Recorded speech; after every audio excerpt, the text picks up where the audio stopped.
Great. We are recording now. So welcome to the Thursday book launch for our poets that have books coming out during the pandemic. And tonight I'm super excited because we have a collaboration, Indiana Nocturnes. And I do want to just show you the website. You can go and order a book. And I love how they have it so that we can actually get a copy of a book signed by one or the other. And that was a really smart idea, guys, because a lot of times people ask, how do I get a signed book?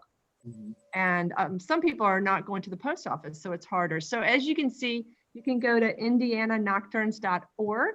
That's the lovely cover.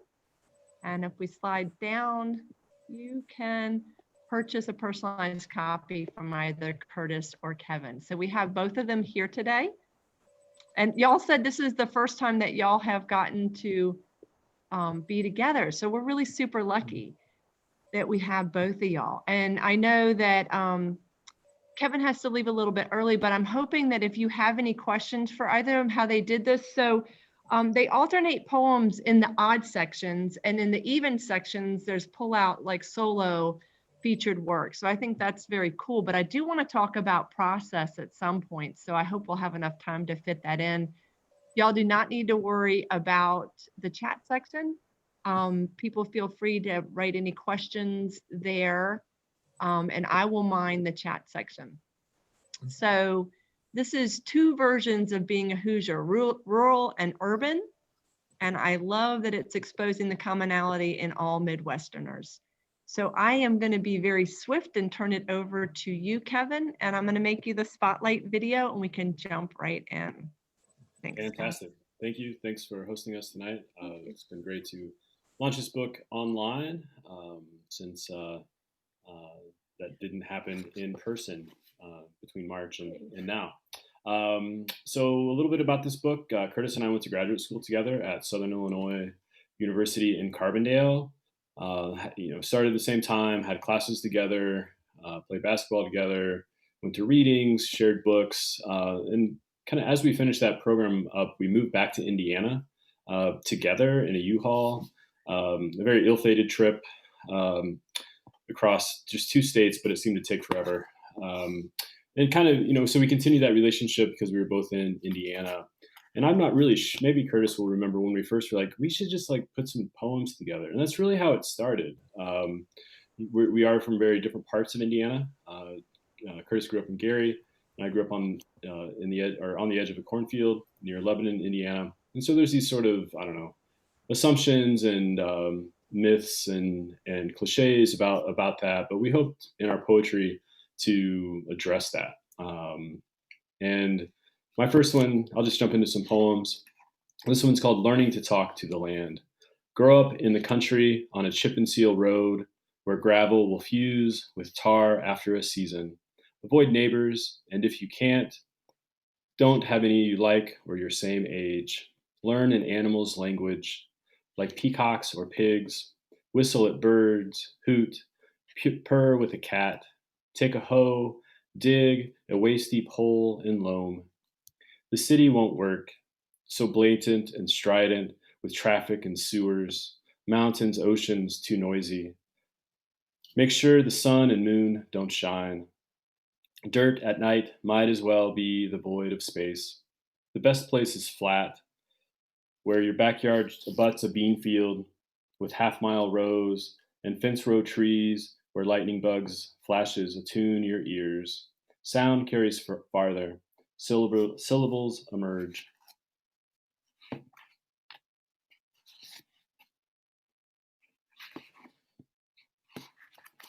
This is called Sweet Corn, $2. My grandmother's 20 rows of sweet corn grew like a carpenter's square along the southeast corner of her couple acres, and my grandpa, of her couple acres she and my grandpa retired to after tenant farming most of their lives. That half-acre garden grew enough corn and vegetables to can and freeze and to take to friends, to ledger against the dry years, but never enough to sell from a pickup tailgate and a gas station's gravel lot at the 31 and 28 junction, west of Tipton, even though I asked. My question avoided, like when I asked why my grandparents didn't own a farm. That $1 or $2 A dozen would have paid for the next year's seed, and asking an older boy to buy me a plastic wrapped dirty mag from the gas station rack.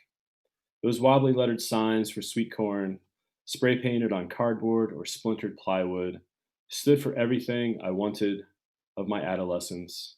Pickup truck, cut off t shirt, seeds company hat, biceps, cows and pigs to raise, to be a landowner's son. Detasseling the only way I could make corn money.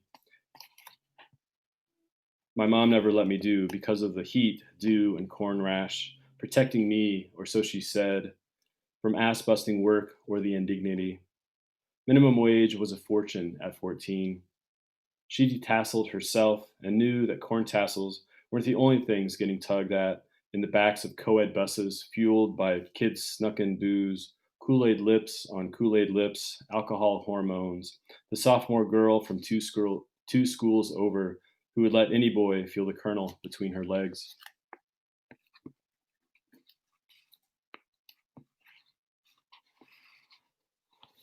This is a sonnet. Fried egg sandwich. Break 2 eggs into a bowl, pepper them with black corns crushed in a pepper mill. Pour eggs in the pan so yolks center. More pepper. Medium flame, wait until they look sweaty, then flip them over quick. Drop the bread slice in the toaster, get plate. Ready the butter knife, wait 40 ticks. Butter the toast, give the egg to its fate. Toast folded in half, yellow yolk dripping down fingers to the plate. After a bite, use the sandwich like a squeegee, mopping up that yolk. Perfect after a drunk night. I have cooked one every day for a week, and your old favorite, and will until we speak.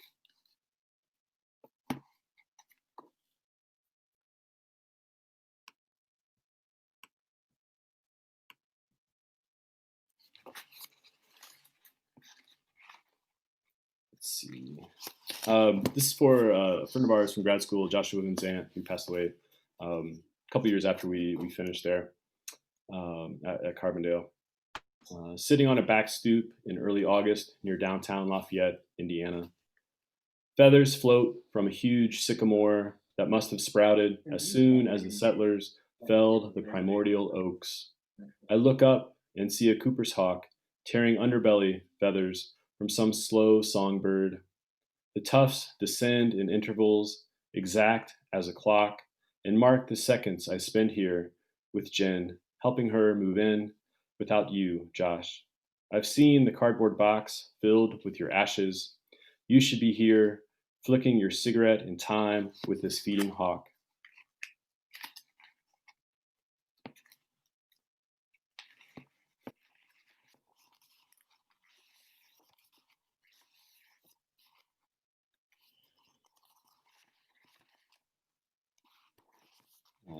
It's called Tributary, the Mississinawa at Marion, Indiana. What's left of the elevator factory, stamping plant, auto parts factories, the Christmas decoration factory, layers behind the dam, the early mills, sawdust and chaff, divide industrialization from the Miami's winter fire ashes in their sacred river. Bones, shells, tools, eroded like treaties. The river's good flow, the rail line and till plane, built gas boom factories in Queen Anne's, union jobs, 2 high schools with voc ed. A town divided enough to hang a man on the courthouse lawn that turned into a Saturday night social. Factories gone, the town halved, carp and catfish, swish muck and toxic metals that always resettle into the same retelling. The silt binds these layers in a book of blood, dust, soot, regret.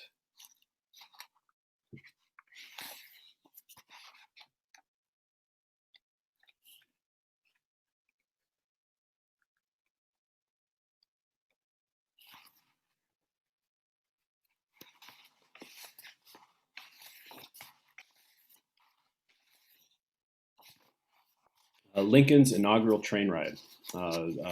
Where I grew up near Lebanon, I grew up near a rail line. It was abandoned at the time. But that's where Lincoln's inaugural train went and where his death train went. So just kind of went from Springfield over to Lafayette, down to Indianapolis, down to Cincinnati, and kind of up, kind of back up and over to um, to Washington D.C.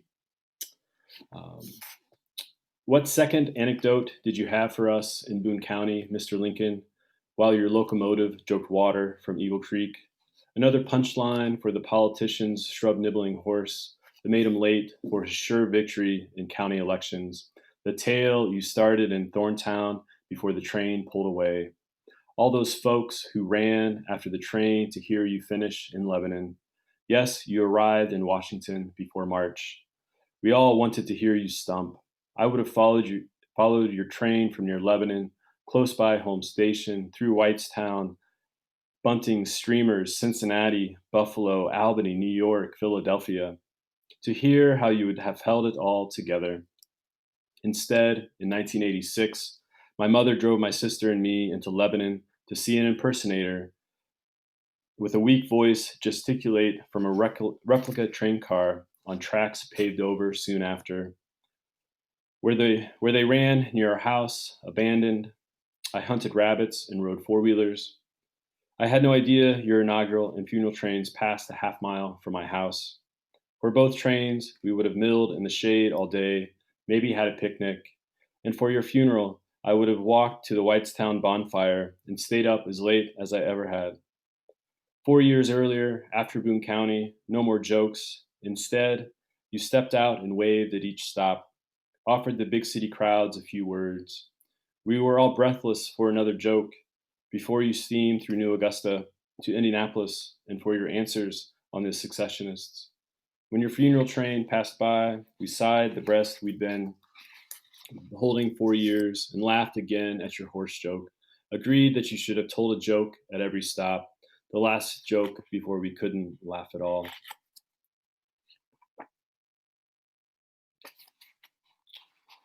Yeah, I want to give a shout out to Brick Street Poetry. They inspired that poem and a few others in this collection. And they're based in Zionsville. And I found all these old news accounts about Lincoln kind of stopping in all these little towns. And then in Lebanon, they were basically like, we can't stop anymore. We just got to go. And so he would just give a speech in the major cities like Indy or Cincinnati. This is another tributary poem. Hemlock Ridge along Big Walnut Creek, late fall. At a field edge, you expect the flatness to go on forever. The trail follows fence line and tractor track. Ravines start to dive, and the trail bends around until the green appears, vivid against lost leaves and dieback, where beech maple once echotoned to oak poplar to hemlocks living since glaciers. These conifers, heirlooms stitched into refugees' clothes, clatter with others along Big Walnut's seam. In the grove, unchanged since retreat, needles enshroud me as they have any other human since we arrived. If the white-taileds don't overbrowse, if the microclimate persists, cones will open and the seeds that survive, sniffing mice and foraging birds, will germinate in leaf litter.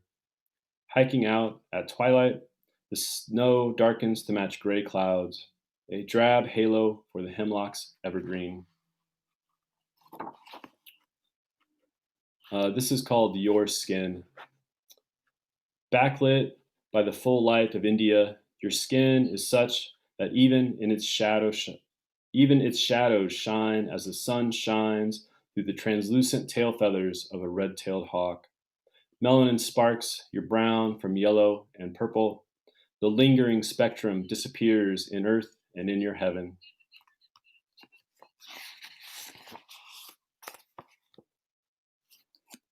I got time. Yeah, I'll read this. One of my grad school profs, her husband was like, "You can't write a poem about this." And I was like, "Yeah, I can write a poem about this." It's called Dog Walking. Behind the windows of the armory turned senior citizen center, the men in bright cowboy hats that match their shirts piping face the women, shoulders frilled and ruffled like woodland mushrooms. Windows muffled music and someone calling and whooping on a mic. The couples do-si-doed before I realized dew wasn't soaking my shoe. My dog scooted his balls halfway up my wet foot before I gave him a kick, caught them between my toes, his leg. I had done him a favor. I rarely leashed him. He ran outside the fence. The windows filled with skirts swished high by the women. The men twirled their hats above their heads. They all disappeared when they bowed. That's set in Carbondale. This is my last poem and the last poem of the book. This is called Country Roads. The oldest roads snake the land. Creeks or landmarks or the burg they lead to name the roads. Elizaville, Strawtown, Mule Barn, Home Station. Along Jerkwater Road, locomotives stopped to take on water. But roads never escaped the square mile grid that made order and ownership of forests and swamps. 100, 200, 300, 400, east, north, south, west. The straight roads only ever cross or tee, rigid as a circuit judge. You know every house along your drive. They know you. At county lines, the roads turn to gravel or just end. Oh, I've lost my place. And return you where you started. That's a good place for that to lose my place. The only way out, the highways or interstates condemned across the grid to connect cities that might as well be islands. 1 lane or 2 or 8, asphalt, chip and seal, concrete, gravel, the interstate down to 1 lane and the gawkers. The road greater blades, the washboard smooth each spring. The grid a mnemonic that locks the past of who married who died and how, of silence for fatherless babies, murders, drunks, arrests, suicides. When I pass people I know and they wave 2 fingers from the steering wheel, I recoil, startled. I want to be unknown, but I'll stop and block the road to roll down my window for unfettered talk. And if I don't recognize the person, I wave my 2 fingers from the steering wheel as welcome to witness. So that's it. You'll see that I like to use words like I chip and seal, home station. It's funny to see the words that I use over and over. But thank you all for coming. Thank you for listening. I really appreciate it. And I'll hand it over to Curtis. Yeah, thank you so much. I wanted to jump in. If people want to unmute themselves, please feel free to do so and clap. Kevin, that was just fabulous. Thank you. People were writing all kinds of things in the chat section. Great, so when I send it to you, was it neat to hear them read out loud, Curtis? Oh yeah, it's amazing, and hopefully once we get, I'll talk about it afterwards. But Kevin won't be here about how they the connecting sections have us feeding off of each other. So yeah, I wanted us to do that, but we didn't have that situation for tonight. But yeah, it's still that great might be hard to pull off on Zoom, but yeah. But yeah, I mean, we traded off poems, and some of those I wrote in Carbondale a long time ago, as the Curtis, and some are a lot newer, and we hope it's a book that we can take around Indiana and go to libraries or schools and put it out there in that way as well. I love it. I also really was curious about process. So Curtis, we will get into that. And Kevin, we're sorry you won't be here, but thank you so much for reading. And as a rural person, I have to tell you, County Roads was working for me. There was a lot that I just really related to. Great, thank you. Appreciate it so much. Thank you so much. Curtis, I am coming your way and I will make you the spotlight. Thank you so much. Yay, you're up, Curtis. I'm gonna mute myself. I'll talk about this afterwards, but the way what we call the poems that we feed, we were actually in Michigan 2 years in a row, and the first time we did it, we were in this workshop, and Kevin read a poem, and I just got up and read the poem after him, and then he read another poem, and I read another poem after him, and we had a section, the working section for one of the parts of the feeding off of sections. And then we have the solo parts where we call slide outs, kind of like the Temptations. You slide out, you do your solo kind of thing. And so that's how those came about. But what I'm going to start out with is the poem called Roadies.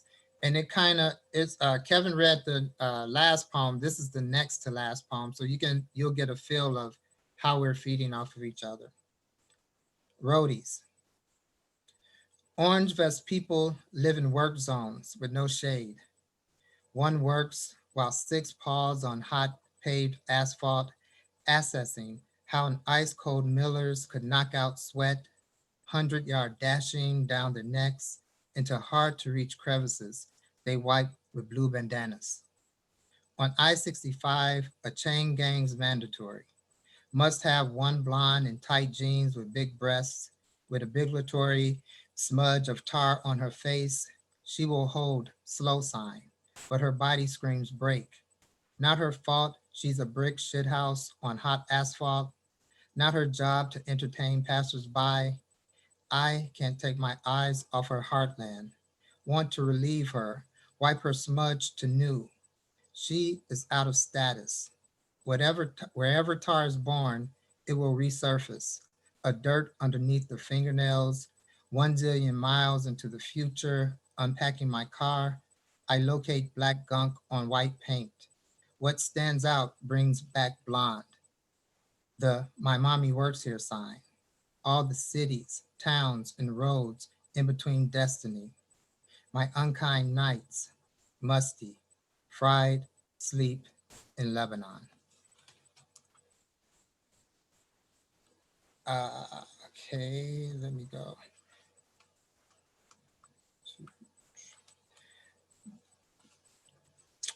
Now they talk in new rivers.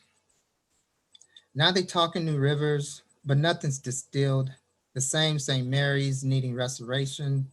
It's still the same St. Joe, saint to no one. It's still the mommy looking for her children. So many moments needed amber before she became alert. The Southtown Mall is gone. The ice rink is gone. The old bus station is gone. Szechuan House, gone. New things look for a name, but so much remains, like fog's residue, you hugging new graduates, you leaning on the liberal arts hallway wall, lending words like hummingbirds, so fast, so swift, I barely caught them. What I recall, like freezing water on my face, waking me to morning.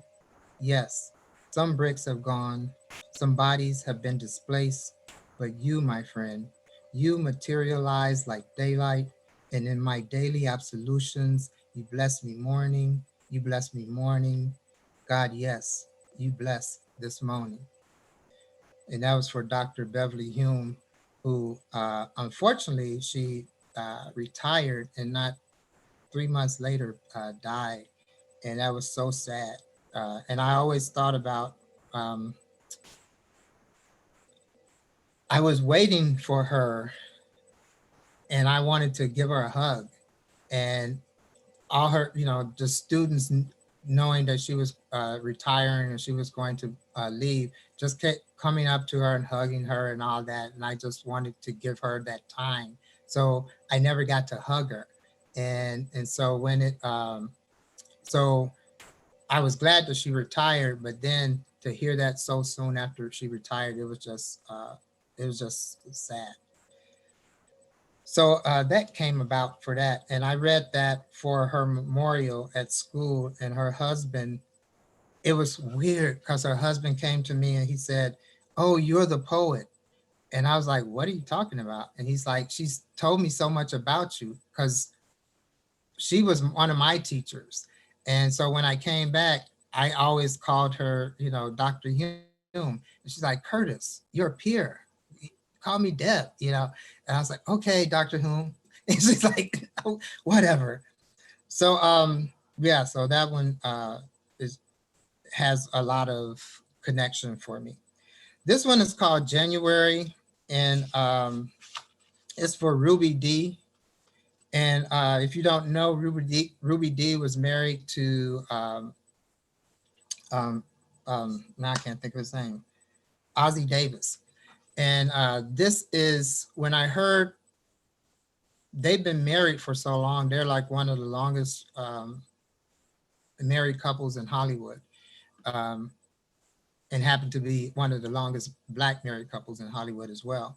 So they're in a lot of Spike Lee movies. They're in a lot of movies together. They're in the big play together uh, that I can't think of the name of right now. But when I heard Ozzy died, the first thing I said was, "Oh, Ruby," in my heart, and this is what came out of that. January for Ruby. On a softened quilt at gravesite, the last quilt you made him, OD engraved in Verdana script on surface of sterling silver flask full of sipping whiskey. One of the last places those brown lips touched made a connection. You are talking too fast for him to take in all the life he's fought for. Your mouth keeps spewing Obama this, Obama that, and how, what truth, what Black Moses, what Lincoln, what Malcolm, what Martin, and what LBJ put into play has taken on a couple more baby steps.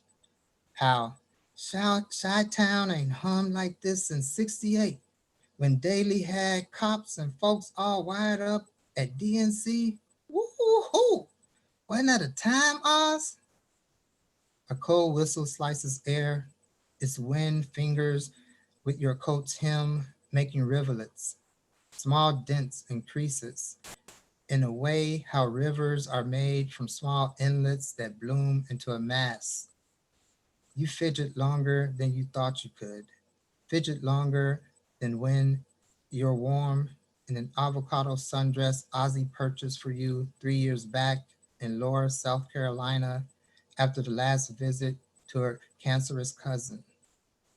After all the years of fussing and fighting and loving, he still craved your body. You smile. "Old fool," shoots out your mouth, sad ghost scaring nothing, just roaming all around what world it knows best.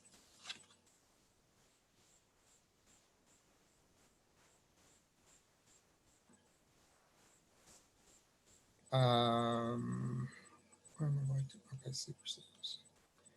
So this next one comes this is for two friends of mine. Um, Roger Bonera Guard and Dwayne Betts uh, are two friends that I met at Coffee Canum, and they had I happened to see them before they became fathers, and so there was this interesting thing that happened when they became fathers for me.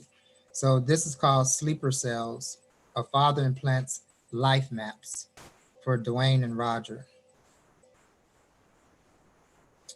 When most men bend crooked like rivers, and every chest hair reminds you of your uncle, the grunts, your grandpapa, you mesmerize at your father like he'd a sweet crumb of cornbread trapped in his own black beard. You don't wonder. You are too young to tag all the wins and losses, the many daddies dropping, dropping, dropping.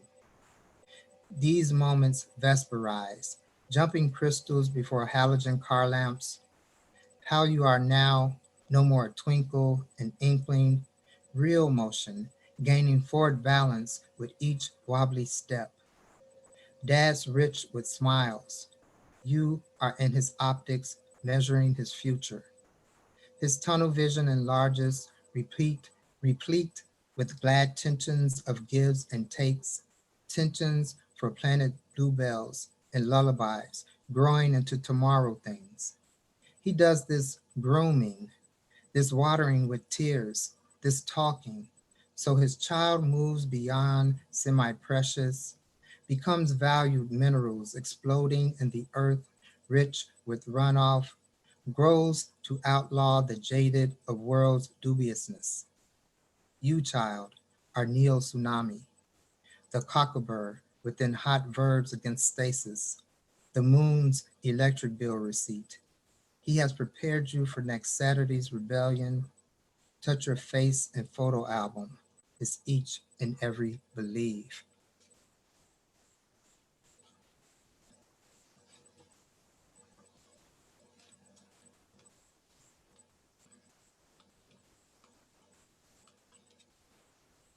Okay. This is called IHOP Bump. And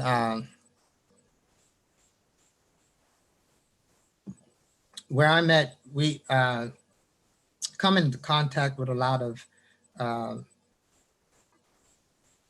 uh, Mennonites and Amish people in different places that you would think like, you know, Walgreens or IHOP. So this is where this comes from.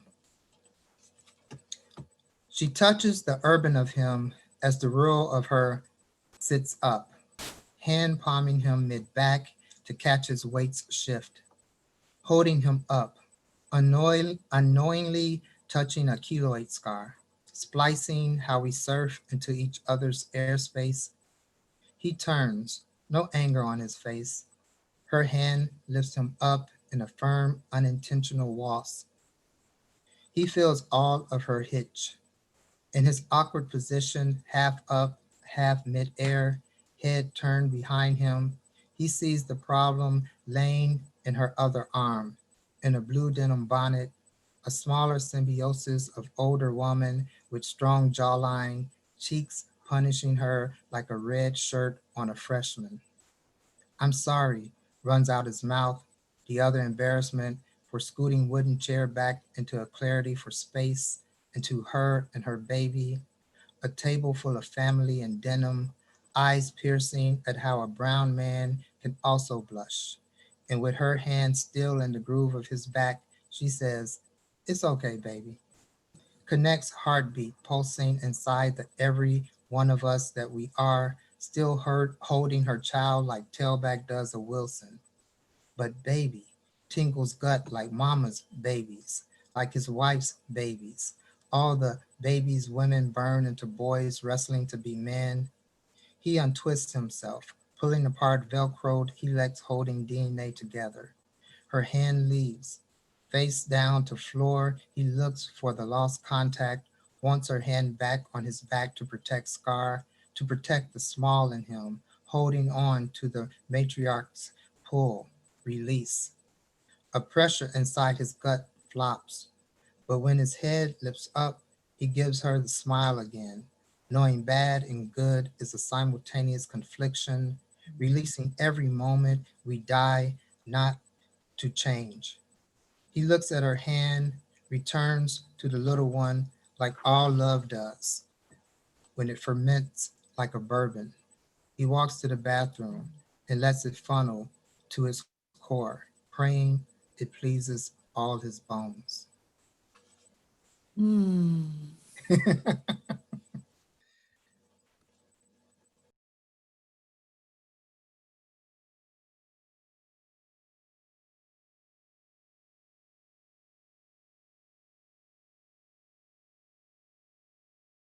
Hey, Curtis, unmute, unmute.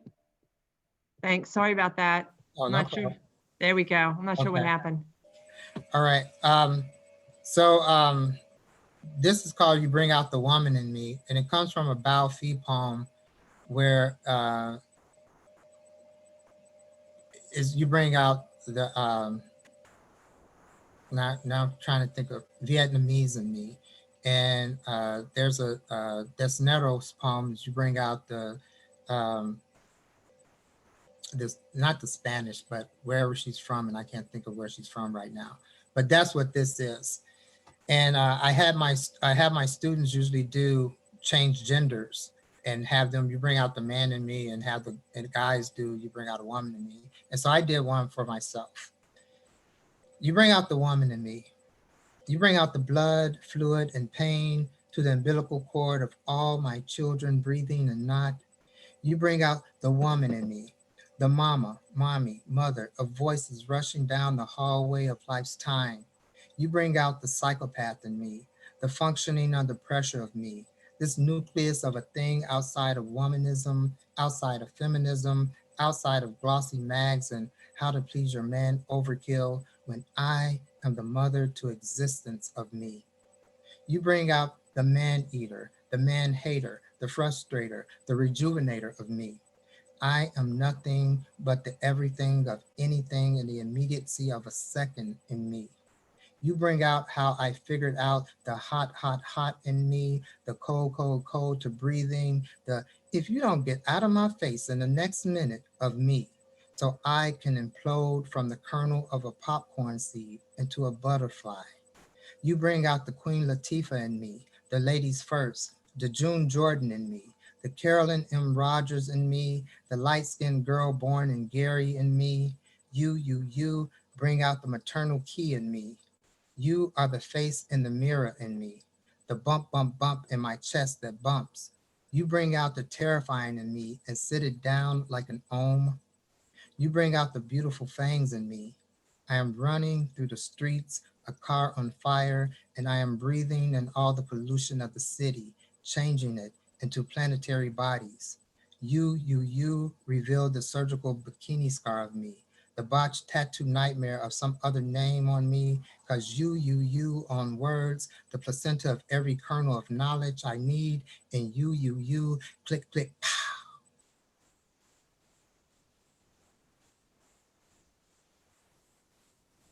and I have just two more I'll read, and then we can get to other things. Um, so Kevin had read Your Skin, and after that, I have Skin. Uh, this is after William Carlos Williams' Red Wheelbarrow, and it's called Skin, after WCW. So much matters when red and blue flash in rearview mirror on Lone Road, pitch black with crickets. And I'm going to end on uh, there. This is called Shane's, and this happens to be a poem that Kevin and I are both in, and it happened when we went to, I think we're in DC. I think we're in Baltimore, DC, and that well, you'll see what it's all about. But it was one that we happened to get. I was glad we got into the book. Shane's. We could smell the grease on the 12th floor of our hotel room, even with snow. Our bellies rumbled at 2 in the morning for sacrifices. Snow came down, jumbles from an overfilled closet shelf. We slipped on the concrete, freezing in the night, headed for that lit marquee. In Shane's, we sighed, a heaven. Pimp slapped left to right, our nostrils bloomed, our eyes and tongues gelled, geeked for the rain dance of first bite. Black Baltimoreans gave head up nods, let us know it was cool for a tall white man like Kevin and a small black man like me to be all up in Shane's. A preaching drunk, volunteered Kevin his abridged philosophy on state of racism, awaiting carryout. You play college football? Kevin smiled and shook his head. My gut tingled, proud he could shake hands with small tensions. Or maybe it was my fear that a second would blow up into white lightning pyrotechnics. I got a spicy chicken wing dinner. Kevin, a big Shane burger. We sloshed back into the night towards the Wyndham. Snow parachuting on our foreheads made tears down our faces. Greasy bags of junk food yowled upward. Thank you. If people want to unmute and clap, you sure can jump in. Oh, Curtis, that was awesome. I'm still like, at one point I was like, I stopped even thinking. I was just enjoying your reading so much. And I have to tell you, my only response to you bring out the woman in me is, hell yeah, that was amazing. Amazing.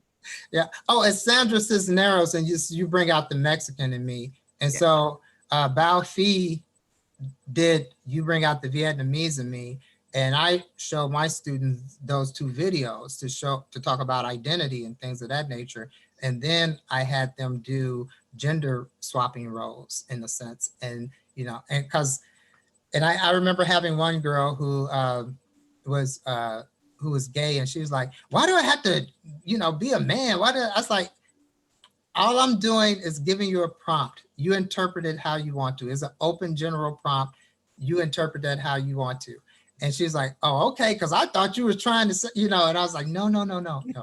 So in doing it myself, that's what I came up with. And yeah, it worked out really well. So I like that.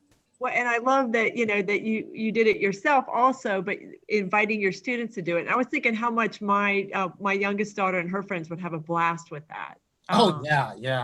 You know, just fun, stepping into otherness. And actually, I want to read this one response in the chat section because you really have to hear it. Christy said, Curtis, you've made me want to go write a poem. Thank you. And actually, Angie said, I agree. So you really were inspiring a lot of people. You can see how, as a teacher, that would be a beautiful thing. Yes, that's great. I know people want to ask questions. You started to talk a little bit about process, Curtis, between you and Kevin, and it sounds like you did some trading or bouncing off of poems at one point. Yeah, so like we had, when we first started doing this, we were at, I can't think of the name of the convention, but we went like maybe 2 or 3 years in a row. And we would get a room, and it's in Ann Arbor, and we would go there. And Kevin, every time we go, he had to go. Kevin likes seeing the country and stuff. So he either jogs or he gets on a bike and rides around. And I'll go through the city part kind of thing and just see how long it's going to take us to get to where we're going to be the next day. And anyway, when we got to the workshop part, he was doing, I don't know how they had us set up, but Kevin did a poem, then I did a poem, and I said, you have something to this, and he came up and did another poem, and I did another poem after that. And I started writing down the poems, and I said, well, what if we did this kind of thing where we had these poems where we're feeding off of each other? And he's like, yeah, that would be cool. And so by the time we finished that workshop in Ann Arbor, we had at least one section, which kind of transmutated in a lot of ways since that. But it has been, that was in like 2005 or 2006. So you can see here it is 2020 and the book is just getting published. So it's been a wild ride on addressing that. So we decided we're going to have 10 poems in each section. So Kevin opens the book and he closes the book, and it'll be Kevin, me, Kevin, me, Kevin, me, Kevin, me, Kevin, me kind of thing. Then it's a solo, me, Kevin, me, Kevin, me, Kevin, me, Kevin, me, Kevin, me, solo Kevin, then Kevin, me, Kevin, me, Kevin, me, Kevin, you know, kind of thing. So it worked out really well. And I just saw Heather on there. So Heather, she was in the workshop when we started this. We were at a thing with her. So that's really cool. So that's kind of cool that she was in the workshop when this first started. Yeah. That's amazing. Yeah. And so, you know, I'm sure along the way, y'all grew as poets, but I really like how your voices work well together.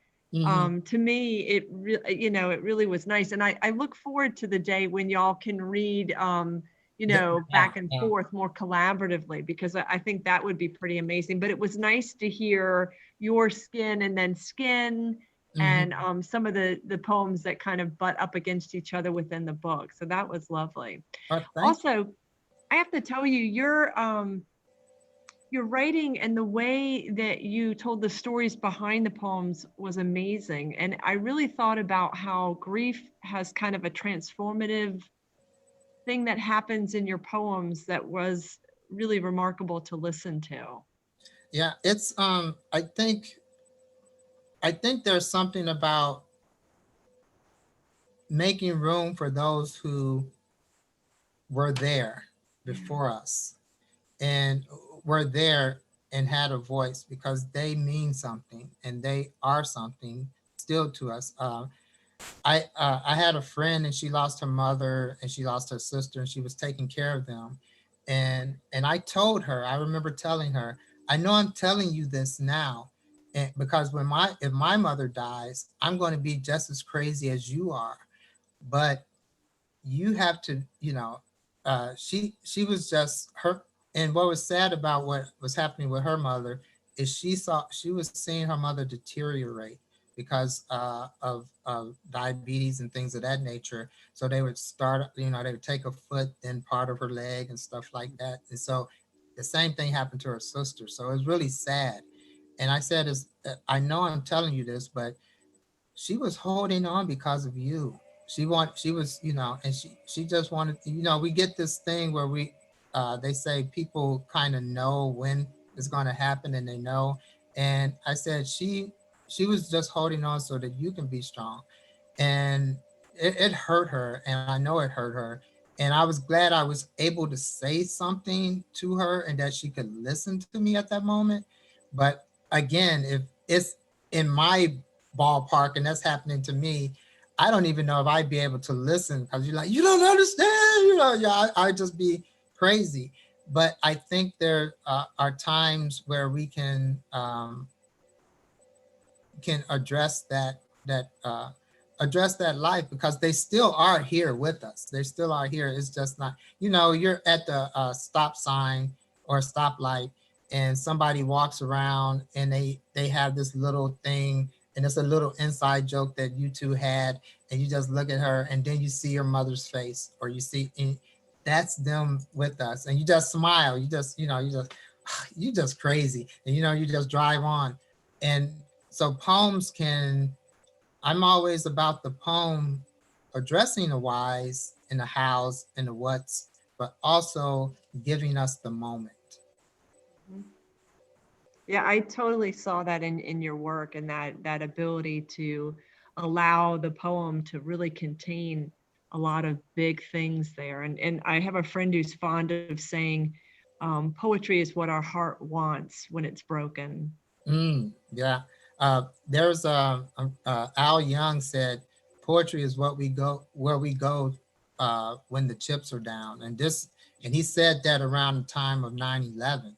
And I think about that. And I was telling somebody today, I was telling one of my advisees, I was saying, people don't realize they have poetry all the time. When you go and get Hallmark from Walgreens, you know, it's an actual form of poetry. We may think of it as the redheaded stepchild of poetry, but it's still poetry. And so birthdays, holidays, babies, all that kind of stuff. We're trying to find a card that meets the person that we feel, it benefits. And so people say, I'm not, I don't want poetry, no poetry. It's like, dude, you get poetry, be it you like it or not. It's always there. Perfect way to put it. And extra points for saying redheaded stepchild. Oh yes! Oh my goodness! Yes, it's exactly. So awesome. And also, I truly am a redheaded stepchild. My hair is purple for Epilepsy Awareness Month and Domestic Violence Awareness, but it's normally red. I didn't even think about that. That's beautiful. You're awesome. I know people want to jump in, so please feel free to do that. I'm going to look through the chat section to make sure I haven't missed a question, Curtis, because I don't want to miss something that people want. But feel free to jump in. Oh, it's just amazing. Oh, I did want to go through and also say, Christy wrote, January is a beautiful poem.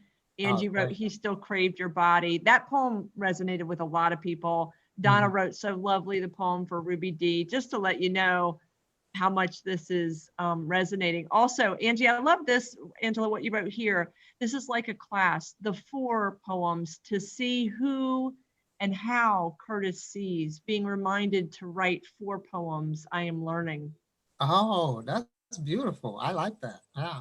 Yeah, I didn't want you to miss that. And if you want to jump in, Angela, and talk to that, you certainly can. Marcy wrote Neo Tsunami. I love it. Liz said she had to leave a little early. She said, thanks, Curtis and everyone. It's been a wonderful evening. She was off to another poetry event. And Marcy wrote Skin is one of my favorites. Oh, that's great. That's cool. It's it's so nice to be sharing the book with others. And that's like Kevin said, we want to be able to go around Indiana and, you know, have this conversation with the book. Hopefully we'll be able to be whatever normal will be, or whatever we get back to any aspect of being able to do things, hopefully we can do that. But that was one of my things I had tried for the Indiana Poet Laureate last year, and I was a finalist because they asked me for specific stuff, and Kevin just happened to be on the board, so he had to recuse himself. So I'm like, that sucks. So yeah, and Marcy, who was here, she was the one who wanted me, got all the ball rolling on that, and I was like, wow. So that was really interesting, and the reason I didn't think I would get it is because Adrian Matika, who was also Kevin, Donna, Liz, we're all from SIU Carbondale. He was the first African-American Indiana Poet Laureate. And it's like, when you're the first at something like that, they usually don't pick another African-American to follow that. Just like Barack was president, they're not coming back with another Black person per se right after that. That just seems to be historically, like when you're the first, there's like, okay, we gave you one. We're not gonna just, start throwing people.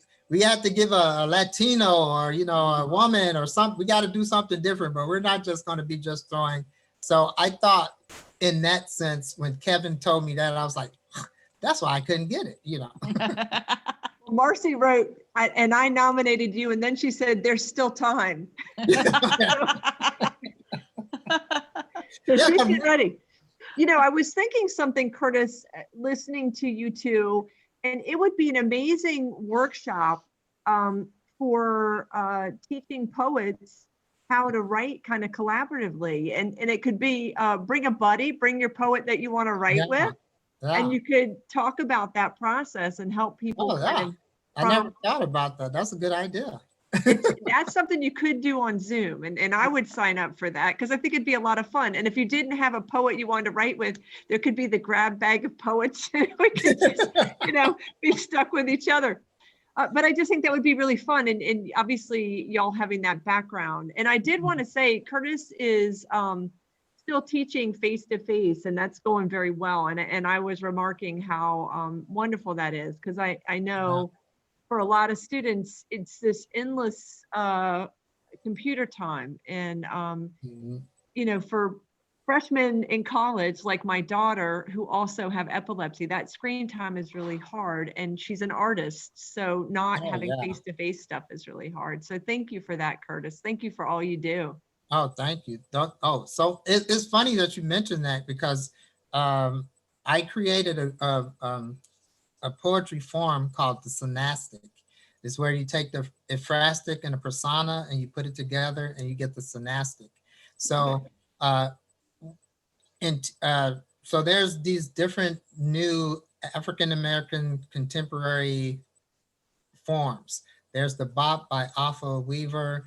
There's the fret by Mitchell L.H. Douglas. There's the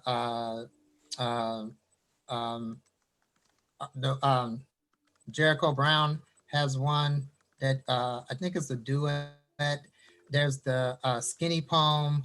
There's the synastic. There's so there's like I taught like 8 or 10 new different Okay. forms. And so when you said that, I always think about ekphrastic poems because I was so, when I came up with the synastic, I was so enthralled with looking at the artwork, just like the thing you have behind you would be a great Yeah. visual to address, as far as writing a poem to. And so that's where the whole thing comes out of. And so having kids, having students do that, just like the book we have, this is um, I'm trying to see, Gina Bianchi, and she's from Indiana. And it's weird because this is a picture that she took in Fort Wayne. And what she does is she takes the pictures and then she looks at them and does the art, like does artwork to recreate them. So this is, what is it called? Uh, uh, Feeder Canal in Fort Wayne. And so we wanted it to all be Indiana. She just happened to be in Indianapolis though. But yeah, so it's so artwork is really connected to the poetry. I always say we magnify the minute. We look at anything, a poet, all artists look at anything. We can look at a rock and give it life.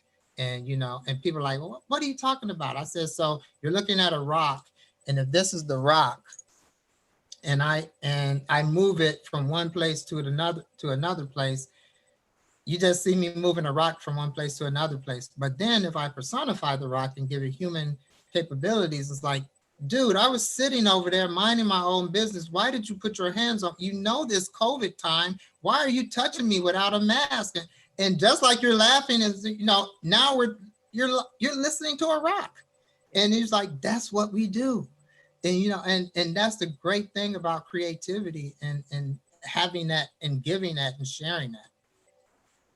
Oh, I'm just so happy right now. You can keep talking, Curtis. I'm just so happy. I did want to go and jump into the chat section. Fred said, Kevin and Curtis, beg your pardon for showing up late. Blame it on my dotage, which is actually true, I suspect. Thank you, Fred. I'm sorry we didn't hear your voice saying that. And then Marcy had another thing that she wanted to put in here. And I still want you to collaborate with your poetry and Adrian Curry doing dance to your poetry. Oh, yes. And I got to do that was it this year? I think it was this year. Yeah. I got to do that in Indianapolis at one of the Jewish centers. And so they had this book of poems that we had, and then they had dancers, these young, vibrant dancers dancing to our poems. And it was just crazy. It was just crazy, amazing. We talked to the dancers and everything. This was right before, I think, this was, I think, in February or somewhere like that. So this was before COVID had happened. But some past poet laureates and stuff like that, Mitchell L.H. Douglas, who I said created the fret.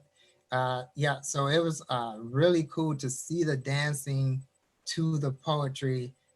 That's just so many things that you can do. And I always love to see people who think they don't like poetry and just have them see a certain thing. And they're like, wow, I didn't know you can say that. I didn't know poetry could be that. And I try to tell people poetry it works on 3 aspects. You say it, you hear it, and you write it. And the only other thing that's kind of similar to that I can think of is a singer-songwriter. Mm-hmm. Even if you're a painter or a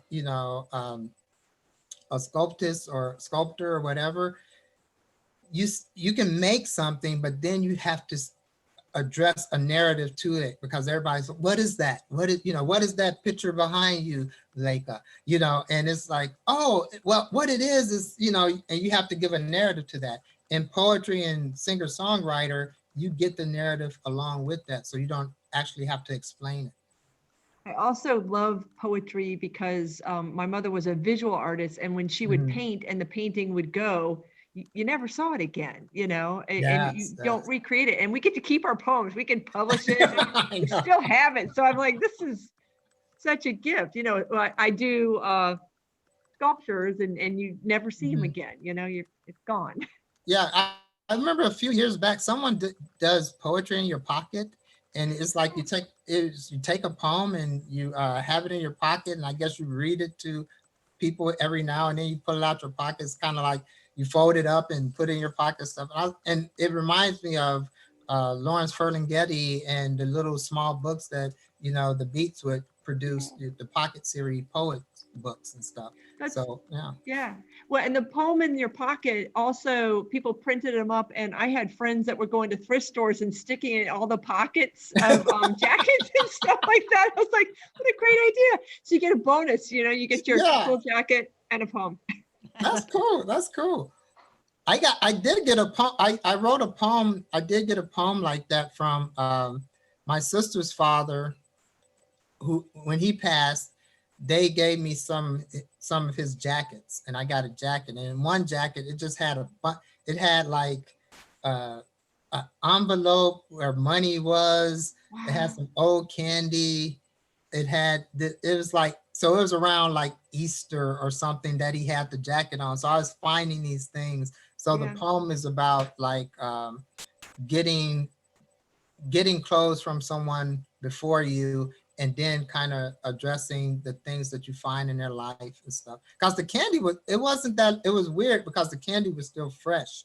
It wasn't like, oh, how chocolate, if it's old, you can see the white stuff on it, residue and all that. It was like fresh candy. And I was like, what was he doing when he had, because he just had like candy in the inner pocket. So yeah, but it was something about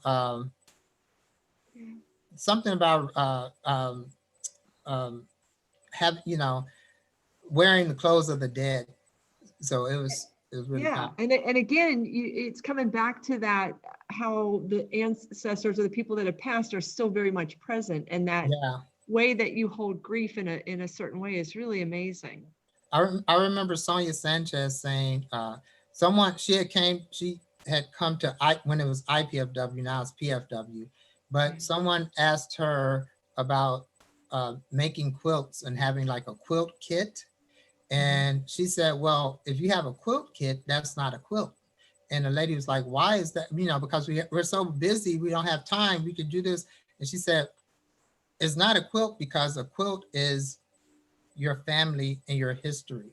So you have a patch from your great grandmother's wedding dress, you have a patch from your father's